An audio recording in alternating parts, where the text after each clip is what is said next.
ঢাকা মহানগর দক্ষিণ বিএনপির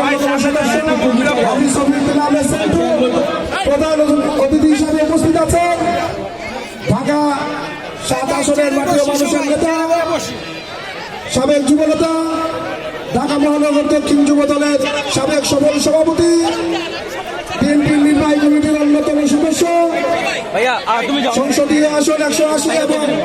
ঢাকা ৭ আসনের ধানের শীষের কান্ডারি জননেতা জনাব হামিদুর রহমান হামিদ বিশেষ অতিথি হিসেবে আরো উপস্থিত আছেন লালবাগ ও চকবাজার থানা বিএনপির সাবেক